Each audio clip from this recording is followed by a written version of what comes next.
Hello everyone, welcome to RB career institute. आज हम start करने जा रहे हैं अपना चैप्टर जो हमने पढ़ा था मैटर इन आवर सराउंडिंग्स पर PYQ question and some extra question.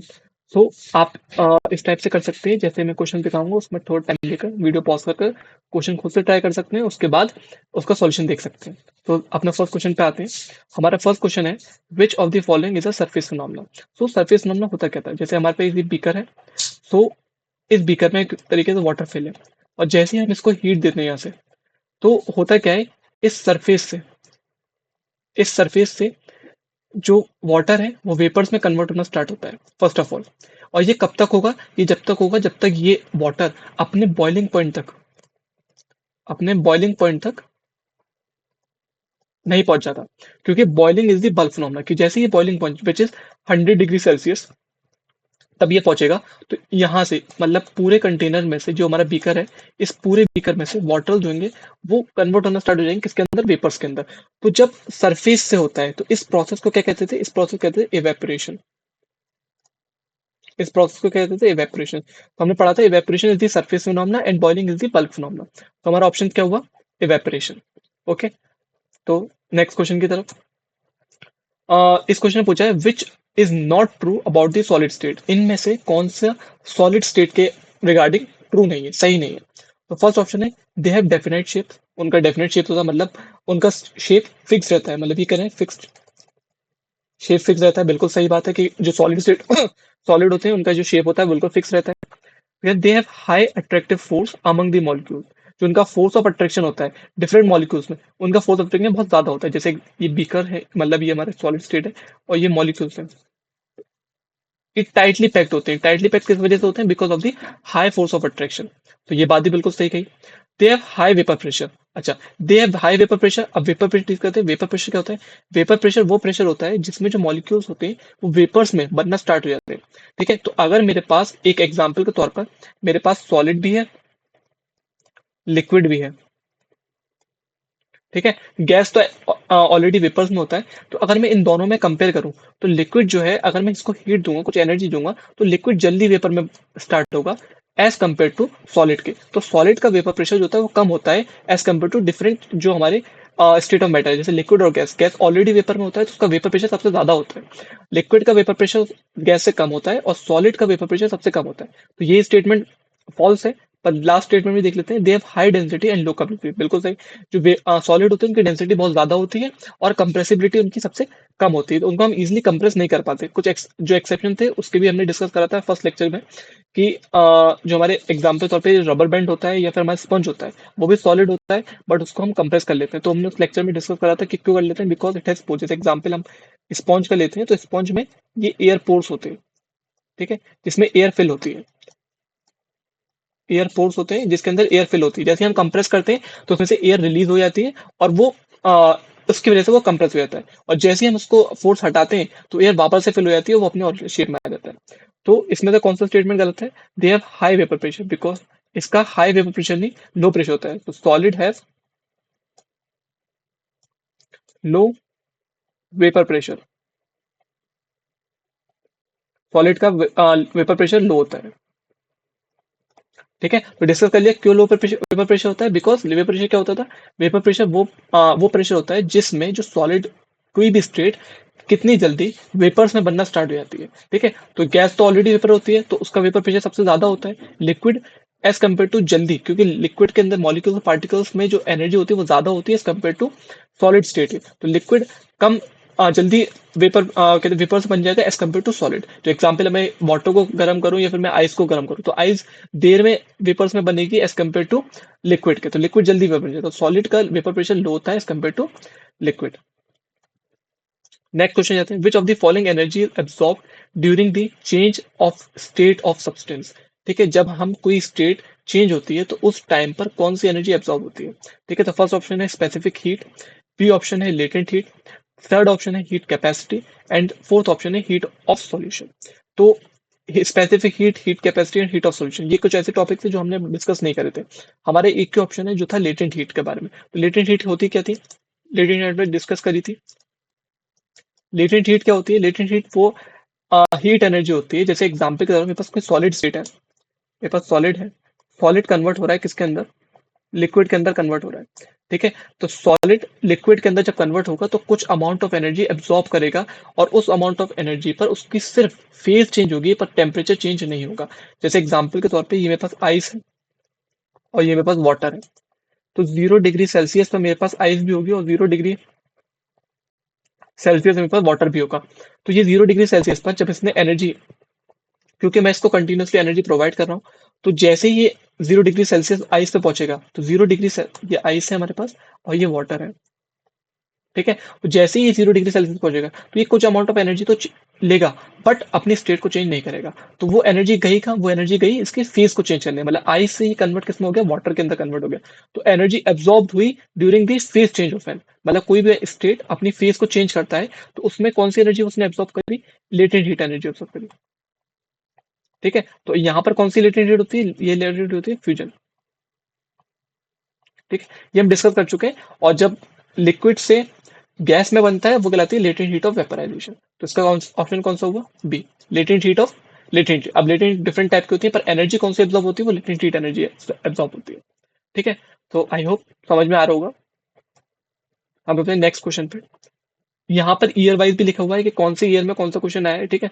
Matter and असाउंडिंग में एक्चुअली कम ही क्वेश्चन रहते हैं, बट जितने भी क्वेश्चन आए हैं हम सारे क्वेश्चन को डिस्कस करेंगे, ठीक है। The process involving the change of state from solid to gas, वो कौन सा प्रोसेस होता है जिसमें सॉलिड डायरेक्टली कन्वर्ट हो जाता है गैस के अंदर, ठीक है, without coming into the liquid state, ठीक है, without coming into the liquid state, मतलब ऐसा प्रोसेस जिसमें सॉलिड का डायरेक्ट से डायरेक्ट कन्वर्जन हो रहा है किसके अंदर, गैस के अंदर, बिना किसके है, लिक्विड स्टेट का है। तो उस प्रोसेस को क्या कहते हैं, ठीक है। तो बॉइलिंग क्या होता है, बॉइलिंग का प्रोसेस होता है जिसमें लिक्विड गैस के अंदर कन्वर्ट होता है। मेल्टिंग क्या होता है, मेल्टिंग जो होता है जिसमें सॉलिड लिक्विड के अंदर कन्वर्ट होता है। फ्यूजन, फ्यूजन जो होता है वो उसमें सॉलिड लिक्विड के अंदर कन्वर्ट होता है। एंड लास्ट ऑप्शन है सब्लिमेशन। तो सब्लिमेशन ही वो प्रोसेस है जिसमें सॉलिड का डायरेक्ट कन्वर्जन होता है जिसके अंदर गैस के अंदर। और गैस का एक चीज और बता दो, वैसे हमने इन सब चीजों को डिस्कस कर रखा है, गैस का जो कन्वर्जन होता है सॉलिड के अंदर वो कौन सा प्रोसेस कहलाता है, वो प्रोसेस कहलाता है हमारा डिपोजिशन, ठीक है। वो प्रोसेस कहलाता है हमारा डिपोजिशन। तो सॉलिड का गैस के अंदर कन्वर्जन कौन सा प्रोसेस कहलाता है, सब्लिमेशन प्रोसेस, ठीक है।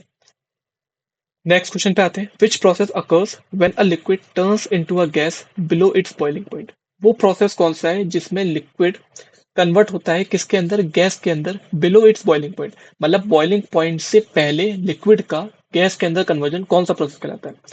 ए ऑप्शन है is evaporation, B is fission, third is fusion, and D option is sublimation, ठीक है। तो लिक्विड इनटू गैस कन्वर्जन होता है इसके दो प्रोसेस, देखिए हम कहते हैं लिक्विड का टू गैस, इसमें दो थे हमारे, ठीक है। एक था एवेपोरेशन, सेकंड था बॉइलिंग, ठीक है। इवेपोरेशन एंड बॉइलिंग, ठीक है। तो बॉइलिंग कितने पे होती है, 100 डिग्री सेल्सियस पर, ठीक है। बिलो बॉइलिंग पॉइंट कौन सा होता है, इवेपोरेशन प्रोसेस होता है। बॉइलिंग पॉइंट से पहले कौन सा होता है, इवेपोरेशन होता है। तो इसका ऑप्शन कौन सा हो गया, ए ऑप्शन दी राइट, ठीक है। नेक्स्ट क्वेश्चन पे, dry ice is also known as, dry ice को कहते हैं, देखो ड्राई आइस का हमने एग्जाम्पल खुद भी डिस्कस करा था ड्राई आइस का। तो ड्राई आइस किसमें डिस्कस करा था, ड्राई आइस कन्वर्ट होती है किसमें, सॉलिड से डायरेक्ट गैस के अंदर, मतलब सब्लिमेशन, जो हमने सब्लिमेशन प्रोसेस पढ़ा था उसी में हमने डिस्कस करा था ड्राई आइस के बारे में। तो ड्राई आइस क्या कहते हैं, और वहां पर लिखवाया भी था नोट में, dry is also known as solid CO2, ठीक है। तो ऑप्शन फर्स्ट क्या है, H2 इन सॉलिड स्टेट, नहीं। D2, अच्छा D2 डिस्कस करोगे, ये दिस इज दी H2 की फॉर्म होती है, आगे जब कार्बनिक कंपाउंड एक 10th क्लास चैप्टर वहां डिस्कस करेंगे D2 होता क्या है। C option is solid CO2 and D option is calcium carbonate, ठीक है, ये है कैल्शियम कार्बोनेट। तो solid CO2 is the right answer, ठीक है। तो solid CO2 is the correct answer, solid CO2 को ही हम कहते हैं ड्राई आइस, ठीक है। ड्राई सॉलिड CO2 को ही कहते हैं। तो ये ऐसा भी क्वेश्चन चेंज हो सकता है कि solid CO2 also known as, उसको क्या कहते हैं, तो ये क्वेश्चन इंटरचेंज भी हो सकता है, ठीक है। तो आई होप समझ में आ ही रहा होगा, ठीक है। तो हम नेक्स्ट चलते हैं अपने क्वेश्चन पे। नेक्स्ट क्वेश्चन कह रहा है the incorrect statement regarding the evaporation, evaporation के रिगार्डिंग कौन सी स्टेटमेंट गलत है? ठीक है, फर्स्ट ऑप्शन है it is a surface phenomena, B option है it cause cooling, C option है it is a bulk phenomena, D option है rate of evaporation increases with increase in temperature. तो मतलब जो हमारी इवेपोरेशन होता है उसके रिगार्डिंग कौन सी स्टेटमेंट गलत है? पहली स्टेटमेंट बिल्कुल सही है, it is surface phenomena, evaporation surface phenomena होता है। बी ऑप्शन कहता है इट कॉज कूलिंग, बिल्कुल, कि जब इवेपोरेशन होता है जिस स्पेस पे, इस चीज को भी हमने डिस्कस करा था कि जिस टाइम पर इवेपोरेशन होता है उस टाइम पर कूलिंग होती है because evaporation cause cooling. C option कह रहा है it is a bulk phenomena. ठीक है, इवेपोरेशन सरफेस फिनोमेना होता है, बल्क फिनोमेना नहीं होता। ठीक है, बल्क फिनोमेना कौन सा होता है? ये क्या होता है? बॉइलिंग कहलाता है। इनकरेक्ट स्टेटमेंट पूछी थी तो सी ऑप्शन। और डी ऑप्शन क्या कह रहा है? Rate of evaporation increases with increase in temperature. जैसे कि जैसे हम टेम्परेचर इंक्रीज करते हैं कि रेट ऑफ एवपोरेशन भी इंक्रीज कर जाता है because rate of evaporation rate of evaporation is directly proportional to temperature.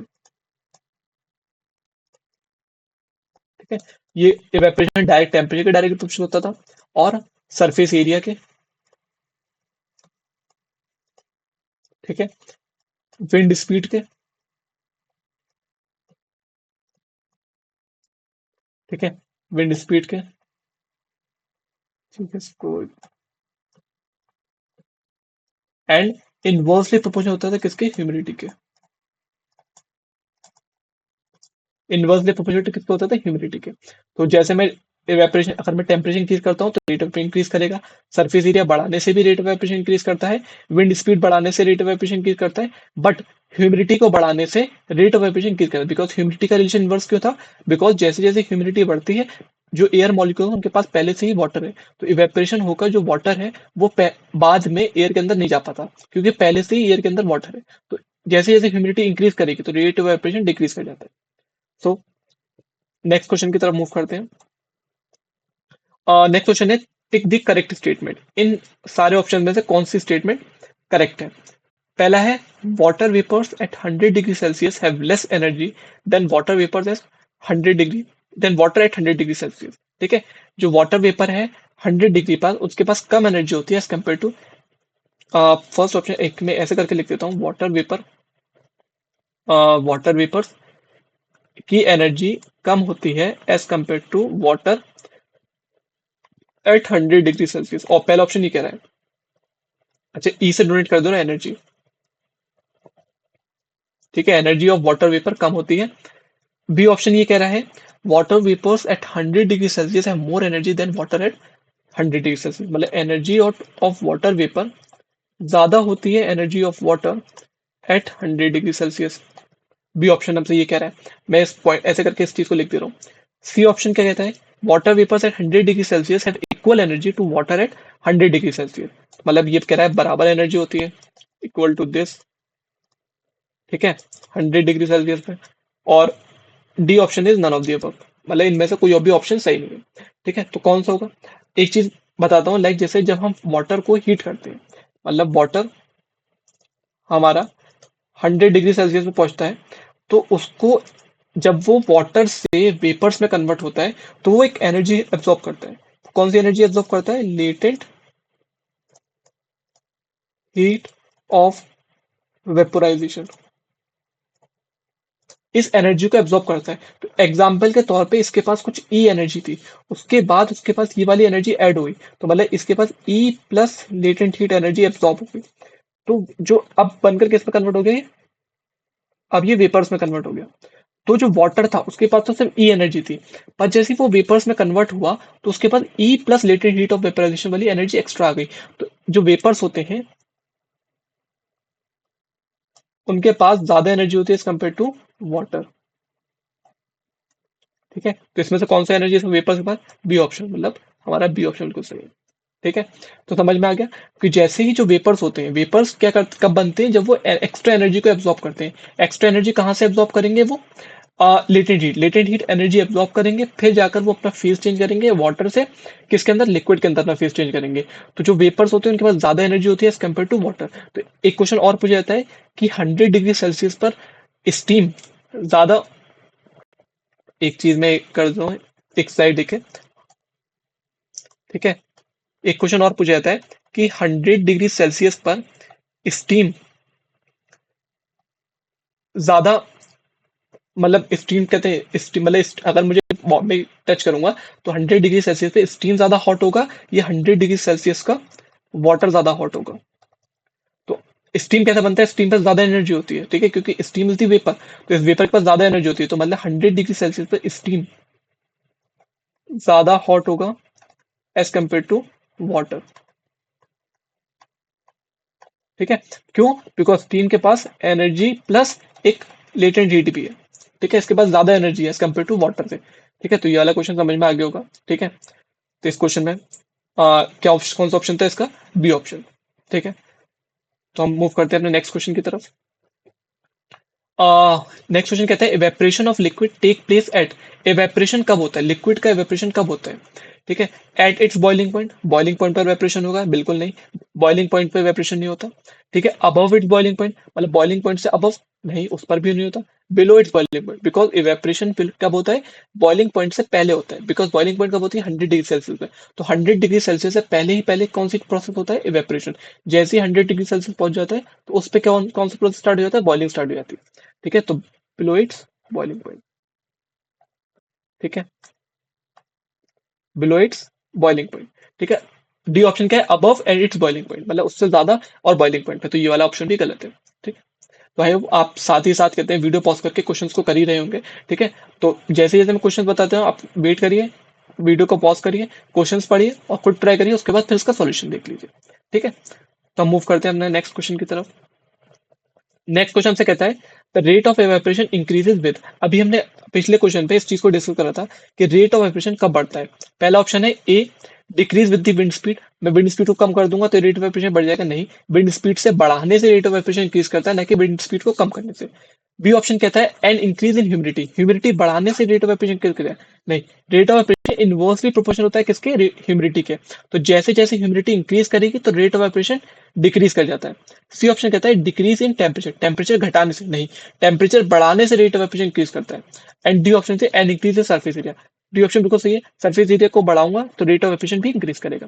तो D option is the correct. ठीक है, नेक्स्ट क्वेश्चन। नेक्स्ट क्वेश्चन है during summers water kept in earthen pots. Earthen pots क्या होते हैं? मटके। ठीक है, जो मटके होते हैं ना उसमें हम वाटर रखते हैं, मतलब इस टाइप से। ठीक है, ये हमारे अर्थन पॉट्स होते हैं। ठीक है, तो इसमें जो वाटर रखते हैं बिकम्स कूल बिकॉज विस फिनोमिना। ठीक है, किस फिनोमिना की वजह से जो वाटर होता है इसके अंदर कूल रहता है, ठंडा रहता है। ठीक है, तो वो कौन सा प्रोसेस होता है? जैसे वाटर इसमें होता है जिसमें छोटे छोटे पोर्स होते हैं, जो अर्थन पॉट होता है इसमें छोटे छोटे से पोर्स होते हैं। ठीक है, और इस पोर से कौन सा प्रोसेस हो रहा होता है? इस पोर से हो रहा होता है इवेपोरेशन। और इवेपोरेशन क्या करता है? Evaporation cause cooling. Evaporation cause cooling. तो जैसे जैसे इवेपोरेशन हो वो कूलिंग कॉज करेगा, और इसी फिनोमिना की वजह से जो हमारे अर्थन पॉट्स होते हैं इनके अंदर वाटर ठंडा रहता है। तो कौन सा ऑप्शन है इसमें से? B option. ठीक है, तो एक एक और एग्जांपल होता है इसका, इस फिनोमिना का, जो हमारे डेजर्ट कूलर होते हैं। डेजर्ट कूलर, जो डेजर्ट कूलर्स होते हैं वो भी इसी फिनोमिना में वर्क करते हैं, किस पे? इवेपोरेशन पे। ठीक है, नेक्स्ट। अच्छा, नेक्स्ट क्वेश्चन हमारा क्या है? ये एक न्यूमेरिकल है। On converting 25 degree Celsius, 38 degree Celsius and 60 to the kelvin state, the correct sequence of this, correct sequence of this temperature,